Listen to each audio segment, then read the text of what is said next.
This is a really frustrating game to think about. This is exactly why I'm not a huge fan of this one, because it makes me do this the whole time. Network Guardian, Cyber Peacock. But he's trying to destroy the network. I know! He wants to destroy the network system. Network Guardian. Network destroy. What fucking ever. I don't give a shit. Hey, so, what if Sigma has actually infected Colonel and turned him Maverick? Would be nice if they mentioned it, but he doesn't. Like, that is not mentioned or alluded to, and when you fight him the second time in the final stages, it's clearly not.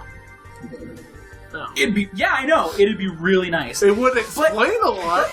Alright, so by the way, the stage mechanic here is that you need to go through quickly. If you get to the end while it's still flashing hurry up the first time on the little scanner thing, then you're fine. The moment that first hurry up goes away, you're not S-ranking, and then you don't get any of the items. All the items are hidden behind that. I really like this level. I think it's really cool. Or the first half of it, the second half is whatever. But this whole test section is really, really neat. It would make more sense if it were general. But it's not general either because of that other dialogue we were talking about. This is just an instance of, like, both of the commanding officers... Well, Colonel's retarded. Like, there's just... That's it. Like, Colonel is just stupid, and it really bothers me, because there's not a single thing about him could be redeemable. He's just stubborn and combative and dumb about it. But General at least has the grounds to be like, you could be fine, but you're, like, flip-flopping back and forth for, like, no ascertainable reason whatsoever, and it's just frustrating from that standpoint, because he's not infected, and Colonel's not infected. So, there's not really an explanation for any of it. It's just, this is a thing that's happening now, and everyone on the opposing side is dumb. And, again, it's supposed to be like, there's black and white, but there's also gray in between, but the gray is only gray because it can't decide what it's doing from the one standpoint, or is just miraculously stupid from the other one. So it's just like, I don't care. Like, I'm supposed to be like, wow, this is morally ambiguous, and I'm asking so many questions, and really the only questions I'm asking is like, what the fuck is the matter with you? And that's a failure, basically. And it sucks, because, like, this is, like, all Inafune helped write this story, and it breaks my heart to be like, it's so incorrect, like, it's so convoluted and dumb, and I was really kind of hoping that it was because of translation, and because of this project, we know that it wasn't. So it's like, just fuck it. To detox from that, do you want to talk about the helmet? This is the best helmet. So basically, and I mean, he already explained it, it reduces weapon usage to near zero, so basically it makes it so that unless you're doing a special weapon charge shot, all your special weapons are infinite ammo now, which is just so unbelievably good for so many reasons. In the game where everything gets crinkle-fucked by their special weapons. Well, it's not even that. Like, it's really helpful once you start playing around with, like, how to play through certain levels, and a lot of it comes down to Twin Slasher, which I opened up making fun of it when I was going through these practice runs and stuff again. Like, oh my god, it's like twice or 2 times weaker than the regular X-Buster shots.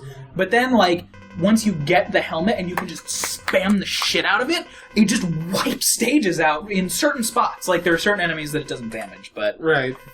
Yeah. So this is another Maverick, and he wants to make, or, like, analyze X, and it kind of goes into the unlimited potential thing. There's a lot of people, Brady being one of them, that didn't understand X's name. He was like, oh, it's the 10th variation of the Mega Man framework or something, so he's just that. I wonder what happened to 2 through 8. He's like, no. And originally I thought it was just a retcon through Maverick Hunter X, but it's actually kind of brought up a couple times that X is a variable, or it represents a variable for his unlimited potential, and 0 is supposed to be the same thing, apparently. So it's also like X's and O's, haha, but it, like, they're stand-ins for, like, these two are able to just do anything. Like, given the correct amount of, like, training and augmentation and stuff, they're just, like, limitlessly able to just do everything. Which I think is really neat as, like, a protagonist standpoint, because neither of them are really actively aware of that, and they're always actually growing. X more so, but 0 does it too a little bit. And I just like that from, like, such a simple gameplay perspective. It, like, settles everything perfectly, so I'm glad I got to talk about something positive. Yay! So what the hell happened to the original Mega Man? It's never gonna get covered, which I'm fine with. Like, maybe got rebuilt into X? No, it's confirmed that they're completely different. It's just we don't know what happens originally. I mean, the main takeaway, if you really want to think about it, is that he wasn't around when X was at least being finished, because Dr. Light is basically just working on X at that point. At least based on, like, Maverick Hunter X cutscenes and things like that. So there's that, which means something maybe happened to him, and I mean, it could just be like he fell in battle, or like he just got old, like no longer maintainable, but it doesn't matter. There's a whole video I want to do on this at some point, so I won't go too much into it now. I think I've already brought it up a couple times. But there are certain expansions that I'd like to see done to the Mega Man games for story reasons, but also because gameplay would be really fun if you did it correctly. Which they have the potential to do. Capcom will never do it at this point, but it could work, I think. And one of the notes from that is, A, I don't want a Mega Man 11 or an X9.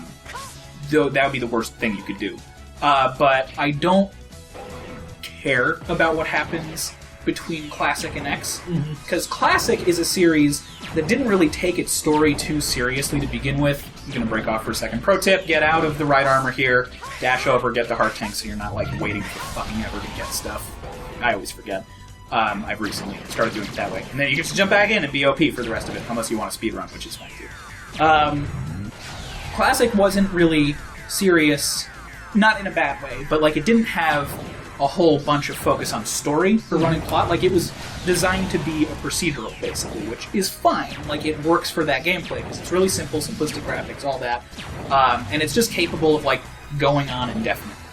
Because there's not a lot of running plot. There's just like, oh, Dr. Wily escaped from prison this time, or like, Dr. Wily hijacked these guys this time.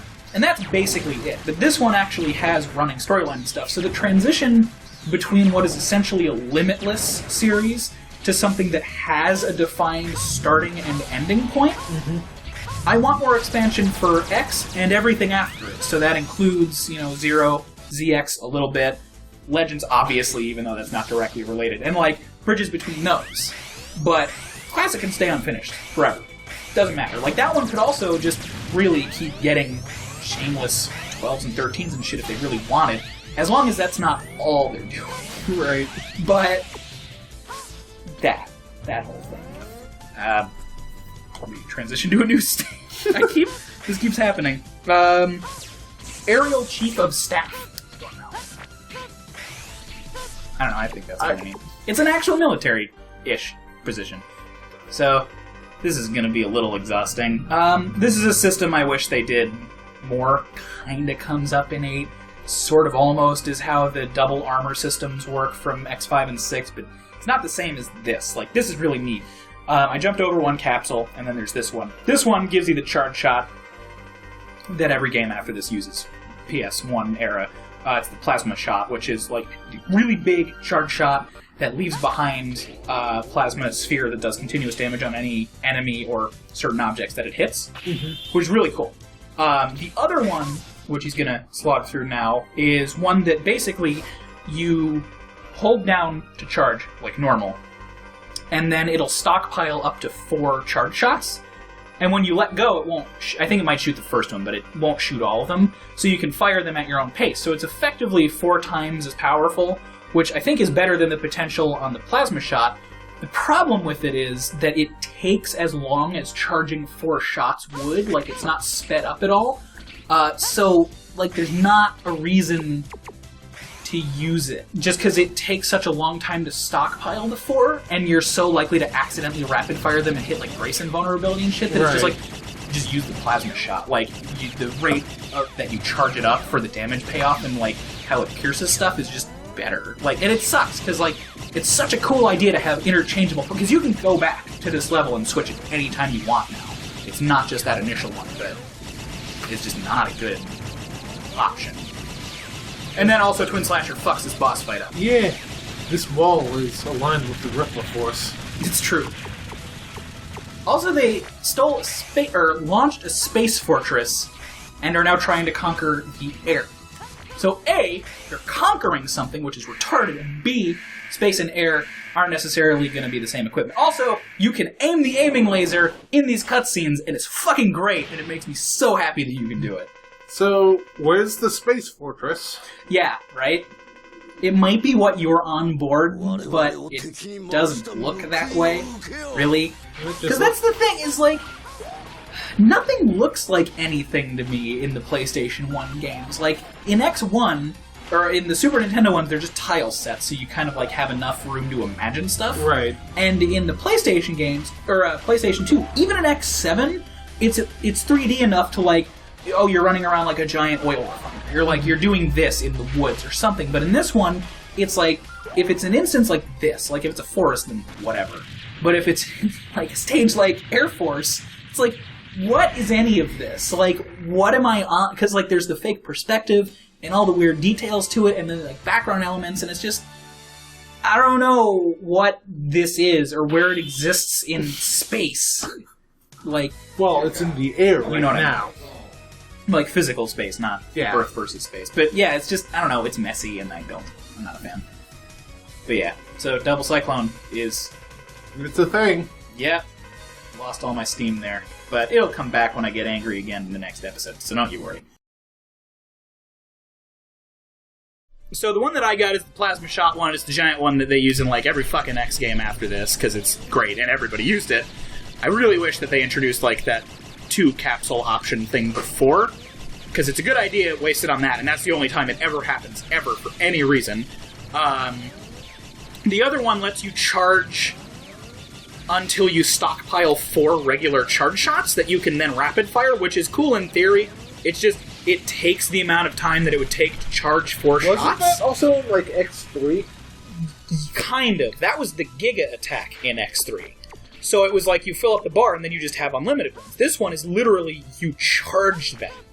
And it's like, that's a novel concept. It's just such an unreasonably long amount of time.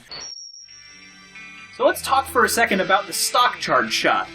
First of all, I was wrong about the charge time. It only takes the total amount of time that a plasma charge shot takes to charge up. So that's actually not that bad. The stockpile doesn't immediately fire anything once you let go of the fire button. So on the one hand, you don't really expect that, and it's kind of weird to not immediately get an attack payoff, but on the other hand, you can get used to it and kind of use it to your advantage. With the ability to hold on to all 4 charge shots, you can focus a lot more on dodging enemy attacks and maneuvering, and that way you're not doing as many things all at once, which can be really interesting for technical battles or just going for less damage taken overall. Conversely, you can fire as fast as you can press, so your instinct is to rapid fire all 4 charge shots. Boss invincibility frames don't really get along with that, so you don't really get the potential for DPS that you do with the plasma shot because it does so much damage in one shot, as opposed to the 4 smaller charge shots. The stockpile of charge shots won't follow you through loading zones and teleporters. This is especially irritating for the boss fights because of your strong desire to hold your charge for everything, and it just ends up being pointless. You can stockpile during dialogue, though, so that's pretty nice. Overall, it's less of a bad buster and more of a technical buster.